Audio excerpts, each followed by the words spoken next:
This is NT.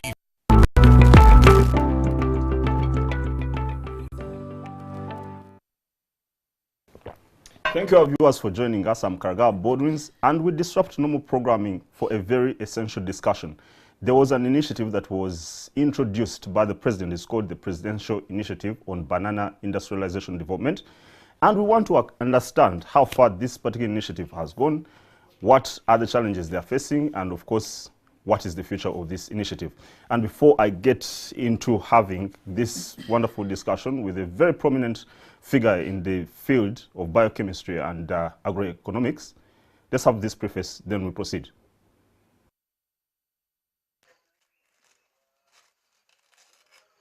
The banana crop is now regarded as Uganda's green gold crop, especially because of its economic importance for rural farmers in the country.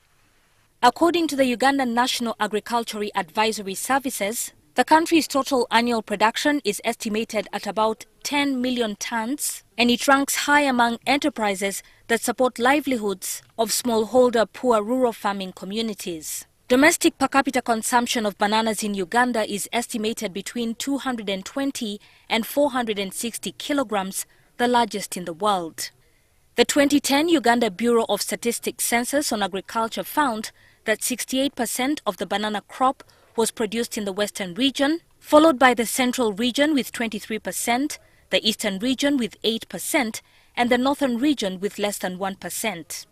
The western region had the highest yields of 6 tons per hectare, while the central region had the lowest ones, 3.3 tons per hectare.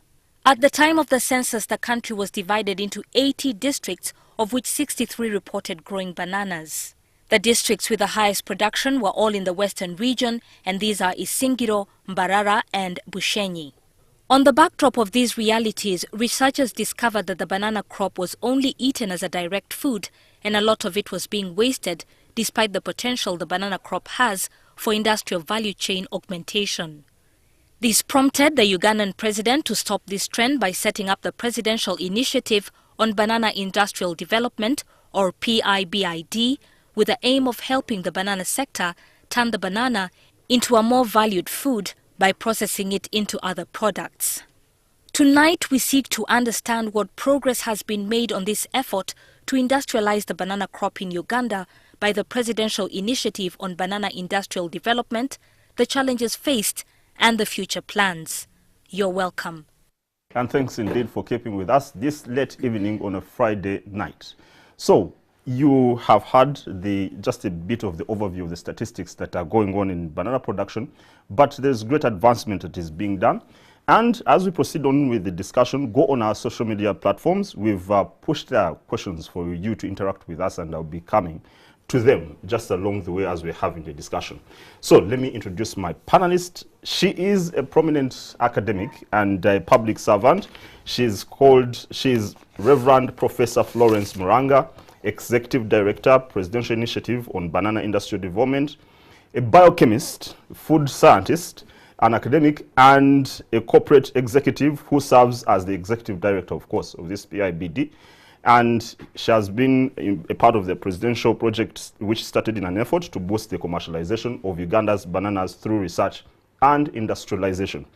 And straight away, Doctor, you're welcome. Thank you. So you have a dual profiling title, Reverend and Professor. First, clear that a bit. This really by my calling. Actually, in the same year that I was called to serve on the banana project, I was also called by the Archbishop then to serve my church as what they call an non-stipend clergy. So that's how I come into this. I accepted both calling, and I joined government to serve as a director of PIBID, and I also joined the church to serve as a non-stipend clergy. Well, that's really splendid to have a high academic honor, and then you are serving God. Otherwise, you're welcome. Yes. So you did a research, but before I just get you to respond to this research, of course, you've had the statistics. There is a disparity and quite an intrigue that central region was overtaken by Western Uganda. I was trying to talk to my colleagues who are producers in the newsroom, and they were telling me of the astounding shift in this particular performance? Because you have Western region, which is producing the highest percentile, which is 68% of the banana crop, and of course followed by Central region by only 23%. It was being told just a decade ago, Central region was extremely high. So your research, the thesis titled, you help me correct me if there is an error, the composition and physiochemical characteristics of starches of different banana varieties. It greatly informed the conception of this particular initiative. So how groundbreaking was this research in the banana field, and what were the major findings of this study, and are they addressing the dynamic changes in this particular field in our country?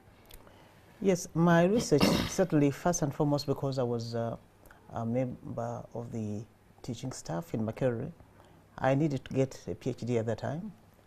I was a pioneer, one of the pioneers or founding members of the then Department of Food Science and Technology, and I needed to get my PhD. And I done starch on sorghum for my master's, and I promised myself that if I'm going to study further, I need to put light on what is in matoke, because at my master's level, which was at Reading, I found no textbook on matoke. So really, doing my studies on starch was an effort to do groundbreaking in bringing literature on matoke. But also from childhood, had been curious because I had had childhood experiments of cooking different starches, and I found that cooking bananas, matoke, was very, very difficult. So pressing them in banana leaves and the process. No, not only that. When you do katogo of matoke and the sweet potato and the cassava, you find that it's very easy to cook the other two foods just by putting in water and boiling it. At any heat, they will cook. But if you do matoke, if you put in salt before they've started boiling, it doesn't cook. And if you don't put consistent heat, it also doesn't heat. It doesn't cook. So I grew up with this curiosity. I knew that there was something peculiar about matoke starch. And also when it's cold, when it cools down, the cooling of matoke is different from the cooling of potatoes and starch. So my curious chemist mind, I thought there must be something peculiar. So I'd really not done much on starch at my first level of education, and even at master's level I really had a smattering, and I promised myself if I'm going to do a PhD I need to expose what is starch, because that's really informs my traditional food. So that's what really is a background. And that was what year when you completed the PhD? It was 2000 when actually I graduated. Okay, so yes. Just about two or three things that you found, the discoveries, because the research has to inform the field to new discovered information. I found two important things, that the matoke starch actually has, starch has two strands that make it. I don't know how to say it in layman's language, but we call it, I would say strands is the best, because starch is like a chain. Yes. You get it? So there's a branch chain and an unbranched chain. Now the non-branched chain of starch, normally there are ratios to which you characterize the starch by how much of the branched chain is to the non-branched chain. Now you find that normally if you have a lot of non-branched chain in the starch, that food tends to be harder, you get it, when you cook it. And when you have very little of the non-branched, or virtually no, then that food normally doesn't become very hard when you leave it cool. And actually, this was my hypothesis, and I was really shocked to find that in matoke we had very little of the non-branched starch, and that's why it's such a peculiar starch. But then on the other side, the matoke also must have a very heavy branching in the other branched starch, and that also gives it a very peculiar nature, which we are now referring to as resistant starch. You know, resistant starch really is what is making our flour very peculiar, because it forms something like fiber. Okay, so Yes. before don't open the box before. So yeah, of course, there's a display of these products here, and we're going to have an explanation about it. So that research informed the establishment of the presidential initiative on banana industrialization development. We first give us now the mandate that you were given. The history is that the president was fascinated with your discoveries and profoundly intrigued, invited you in, said, you know what, your knowledge needs now to be converted into an industrial effort and to help advance the cause of banana industrialization in Uganda. So then you established PIBID. What is this mandate? How are you running it at the moment, and any accomplishment? Yes, indeed, when I finished my PhD, I actually, I had one of my supervisors. When you're working under a professorial chair, you have sub-chairholders. And under my sub-chairholder, the gentleman, when I was saying farewell to him, he took me aside and said, and actually in that place, they had given me the name doctor, you know. So you called me Dr. Florence. I want to tell you, you have patents in your work. We have just patented starch which is 10 times inferior to what you have. When you go back, tell you people. That is where you're doing your PhD from, which was that was Germany. In Germany, yes. Yes. So when I came back, I did indeed take time, and I told a few people. I want to recognize here the late Dr. Rendale is actually the one who brought this message to the president and told him that we have somebody who has finished the research on banana, and she has very interesting work. And she had been biochemistry. So when I told him, he understood what I was talking about. So I think really, that's the mission on the screen. Just elaborated as you continue to. So when the president told us to do this, we were not very excited to come out of the ivory tower and start doing industry, I have to tell you. But I would say a miracle, you know, because twice I said, Your Excellency, let us give the knowledge to people, and we shall advise. But I want to say that because I'm a Christian, I don't only listen to people speaking, I also listen to God speaking.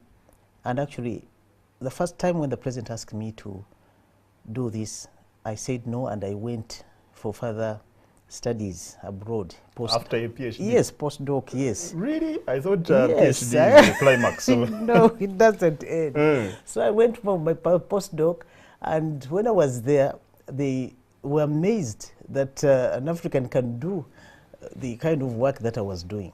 So the professor took me aside and said, "Lady, do you know what you have here?" And I said, "No." He said, "This work is brilliant. It can turn your country around. Have you told your leaders?"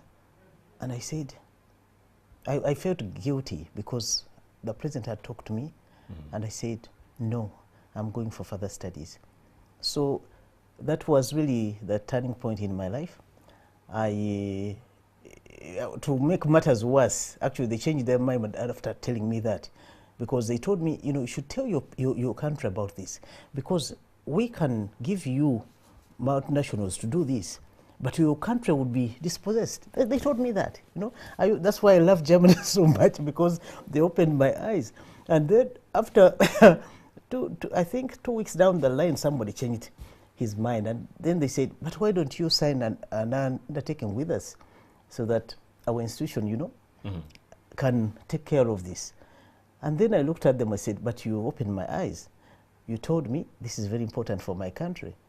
I'm sorry, I can't sign an undertaking with you." Yes. And the romance ended.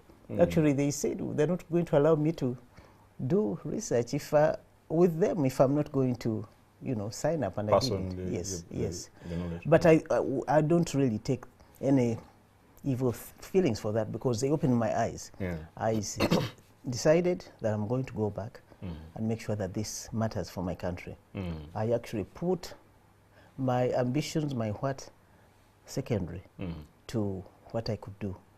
For national development. For national and development. you know, we have discussed here with several Yes. people representing URSB Yes. on the issue of patentization. Yes. So you're just concretizing that emphasis that you need, Yes. if you have an idea and any particular brand, perhaps you need to make sure you patentize it so that you gain. So now let me go for a break. I want us to come back and you get us the economic value. I need us to talk about these Yes. products that are coming from banana, which are really intriguing. Viewers, thanks for keeping with us this Friday evening. Let's go for a short break and come back and continue this discussion.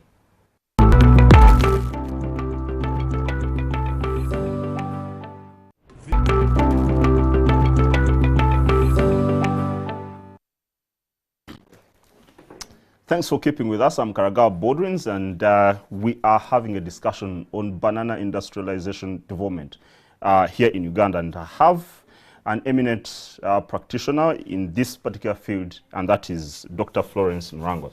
So, Dr. Florence, the statistics, as you explain, of course, the objectives of PIDP and also these products, the statistics of FAO stat, which is Food Agriculture Organization statistics of the UN in 2016 indicate that world production of bananas was 148 million tons, led by India and China with a combined total of 28%. And the other major producers, which is Philippines, Ecuador, Indonesia, and Brazil, accounting for 20%. And Uganda is producing on about 4.3 million tons, which is, I think, the rank, because this is the ranking. I hope if you're commensurate with that. But the issue, besides the statistics, this is world ranking.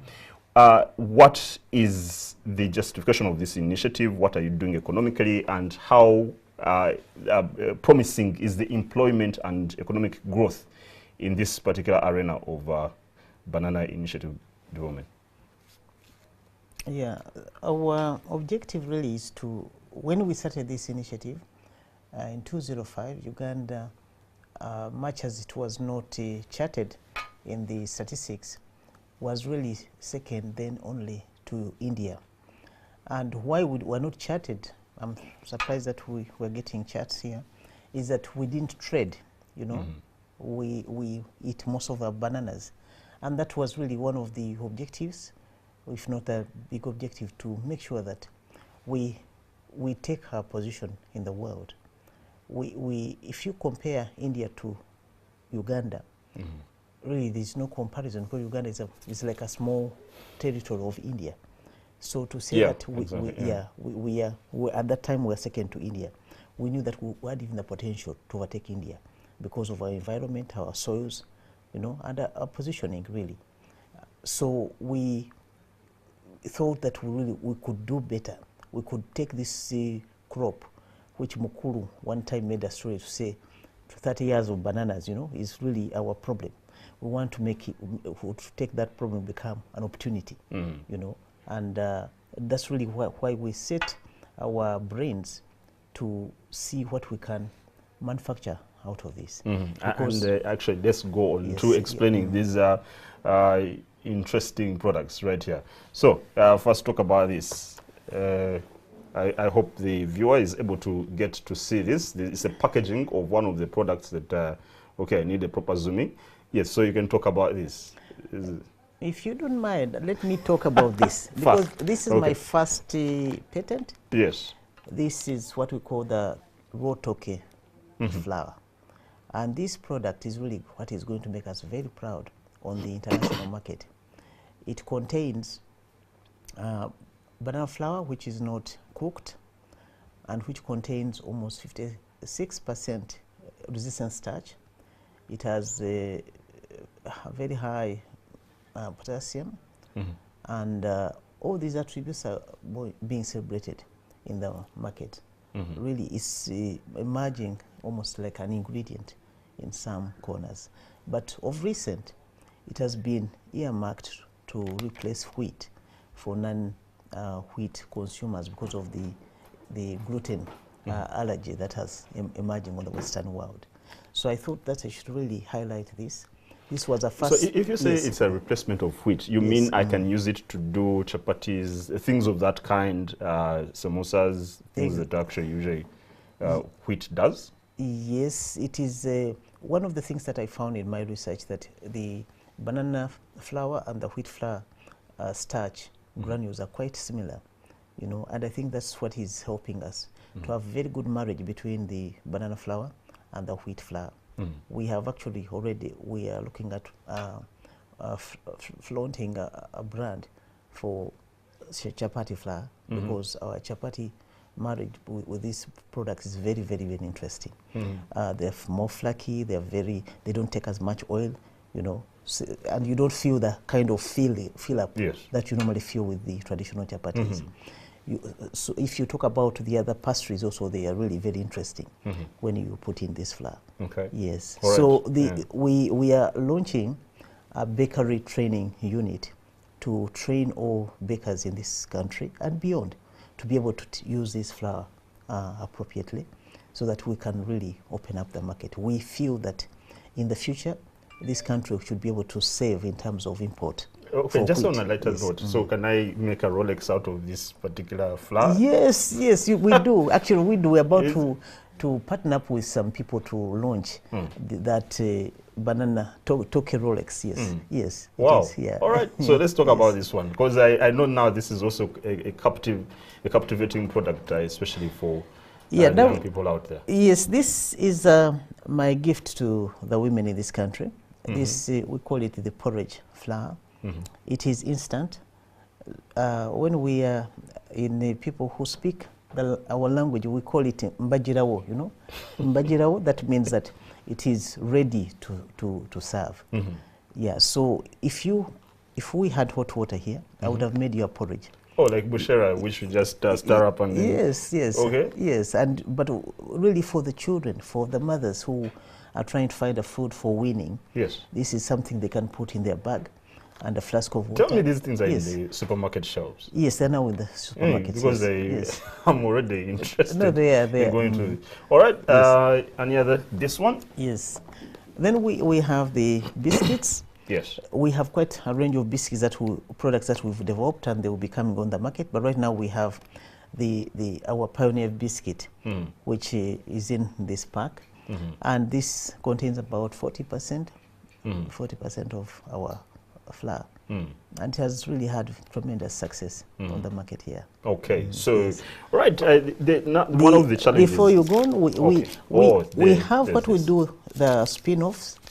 We are looking at, because I'm a woman, I know that the owners of the plantations are the men, so I am trying to do research to help the women make leverage of what is left over. Yes. When we harvest the banana. So like the banana stem and the leaves. Yes. We're making paper. This is in our labs. This paper is a product of... Self-and paper, yes. Wow. Yes. This is incredible. We have done marriage between banana fiber and cotton, and we have already woven our first fabric. Somebody has just come back with cloth from banana fiber, from matoke fiber. Yeah. This is viable industrial raw material. Yes, and this is waste, what we've been throwing away. Okay. Yes. Is this blouse made out of? Very soon. Okay, so now we need, you see, one of the difficulties that we have apparently, especially when you start to talk about these initiatives that are coming from government, in political terms, and I will try to spin you around that, the government has tried to push these programs like, microfinance, credit schemes, prosperity for all, that was launched in 2007. You have Poverty Eradication Action Plan and Plan for Modernization of Agriculture, which was launched in 2010, rather in 2000. And there's some skepticism that, okay, you can come and give this glamorous picture, but how really sustainable and capable are you to make sure that you materialize this industrialization dream of having these products in mass across the world, and of course having us dress in cotton made from banana products? I'll start, because I'm a priest, I'll start that, Jacob had 12 children. Yes. But he had Joseph. Yes. And because of Joseph, the whole world was saved. So really, we should not always say, it's going to be like this. We have to be more optimistic. I believe there are so many things that government are doing. Some are failure, but some are really coming through. In the banana industry, we are looking at setting up a platform for investment. We were looking at the farmers being able to actually add primary value. The future we're looking at is a farmer will not be bringing green matoke to the industry. In the communities, they'll be able to dry their bananas and bargain, you know, with the people with the bigger industries on a dried commodity. Rather than purely depending on the raw, perishable banana, which of course after like 10 days it ripens up and you can no longer have use of it. But you can now actually sell some of it. Whatever remains, you dry it up as you're saying, and it has still economic value in the market. Yes, what I'm saying, our vision was to empower the farmer to have bargaining power. Yes. Because we saw how much loss the farmer suffers of the banana, and these are the custodian of our bread. Of course. So we thought that why government needed to invest in this is to give the farmer bargaining power. So we are working towards a backward integration to support viable farming communities with drying centers, so that they will be able to sell a dried commodity. That is really the way we are. Yes, so the chain, you have the supply chain system, which of course comes from the garden. Then the person who owns the garden can get the products, dry them up, prepare them for industrial processing. And then the industry produce the product, then shun them out to the market. So basically the farmer doesn't have to struggle with the market dynamics. Exactly. Yes. Yeah, we are really trying to build a green value chain whereby the farmer would be able to actually leverage his own price into the market. You get it? Some farmers, I believe, that would actually be able to propel themselves into doing the secondary industries. That's really what we're looking at. We've looked at models in other countries. Germany has got a story of Emsland, where potato farmers, because they're also suffering so much, they were able to come together with government support, and they are now running a very big industry called Emsland Potato, which really does quite a range of products, you know, including what you are seeing here. And they're actually looking at partnering with us on the international market. They are looking at marrying some of our products together, bananas and potatoes, as we go to the market, you know. So we are doing both backward integration to the grassroots, but also upward integration into the global supply chains. Yes. Yeah. Brilliant. And so on that front, if let me just ask you about, we played here a documentary last Saturday, and it showed a magnificent facility that you've done. I think some of the investments, we need to know some of the investments that you've done, and of course what challenges you're facing, and hopefully the future plans as we see how we understand your deliberations in this effort. Well, I tell people I don't look at the negative. I think that's what has got me here. Yes, but the negatives influence you on how to better what you're doing positively. Yes, it makes you work harder. I look back and thank God for those who say, the naysayers, because they keep push you to make sure that you prove them wrong. So there was a lot of skepticism. Very few people believe that this would come to the level that we have. Yeah, because the Auditor General, I think in 2012, was lambasting the whole affair and saying that there was mismanagement, and you know that it wasn't properly planned for. There was no feasibility studies, so those were concerns. But you can clarify on that. I think we've proved the skepticism wrong. I think everybody agrees that we've come a long way. And I want to tell you, as I speak now, we have standing offers for big investment for scaling up this from Europe. Actually, I'm going there this summer to do some of the negotiations. If you said summer, we are not understanding. Just say the month. August. Yes, yes. To negotiate the scaling up of the plant, full automation to the level that the potato industry has been done. Yeah. Okay. Yeah. All right. So that's one of the future plans that you Yes. have. Yeah. Okay. So let's talk about now the political. Do you have political support? Do you have government support?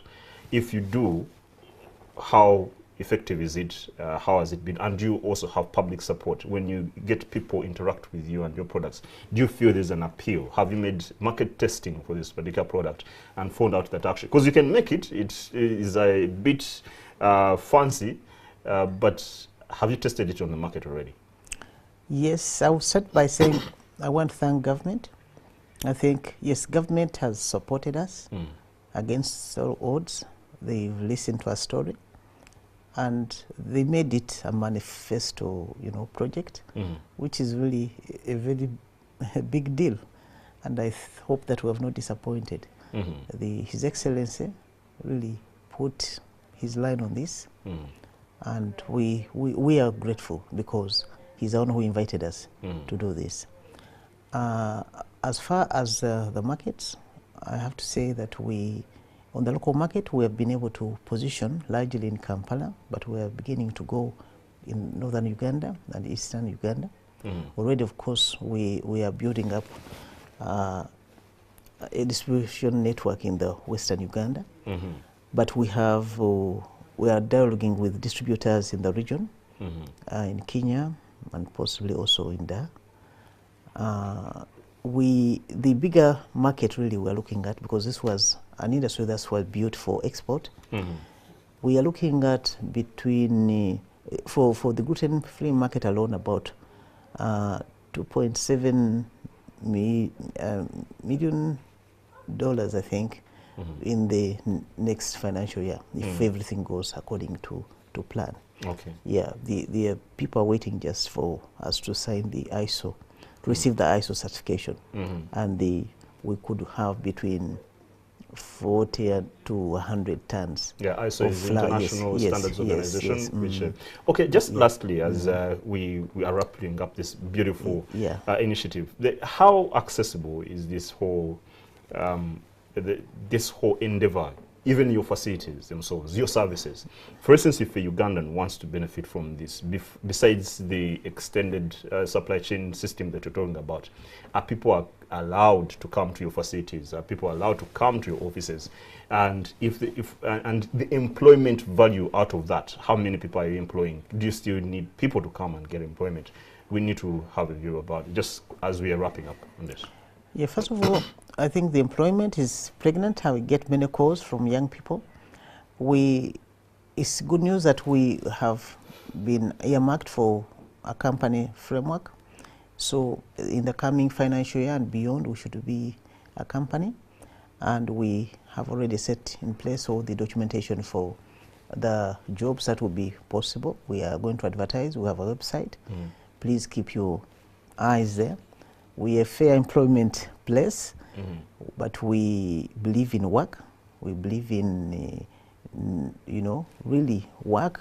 And if you really want to work, and you are especially scientists, we want to ask you to apply. Yes. There are opportunities. Especially if you're scientists. Yes. That is very not inclusive. Yes. It's because most of the work is scientific oriented. We have a lot of product development work. We have a lot of technology oriented work in the factories. And of course, for the next 5 years, there will be this kind of jobs. As we go into the next 5 years? Yes, as automation will take away some of these jobs. Yes, that's what happens. Okay. Now we have a lot of batch operations, so there will be many jobs really. Okay, so very lastly, these products where can you tell me of one of the supermarkets or one of the supply centers that people can access them to? Because I would wish, and I think somebody out there who is viewing us might be interested to go and try out these products. Tuskies, for sure, Tuskies. Only? No, capital shoppers also, yeah. Okay. And I think Senena, there are several supermarkets have taken this up. Okay, so your last statement, we are in the time of young people's music moment, so just wrap up and to give people hope and a positive picture about this whole initiative. I want to thank Ugandans for allowing your government to invest in this, your food, to make this country proud. I want to say that this is your industry. Farmers out there, this is your industry. We look at a future where the great percentage of shares in this industry will belong to farmers. And the transformation of agriculture in this country will be led by this industry. True. I want to thank you. Indeed, a very brilliant expose. I think a person out there has gotten to really appreciate what you're doing, and we wish you all the best. Hopefully I will host you another time. Thank you. Yes, Professor Florence Muranga. God bless, and God bless PIBID. It's a big acronym. Yeah. And thanks our viewers for giving us your time and for keeping us as your #1 station here at NTV. I'm Karagao Baldwins, and please keep watching us. And if you're a corporate organization or a ministry or an agency out there, or an NGO, please come talk to us and we have a comprehensive discussion about a matter that you really have a deep concern about.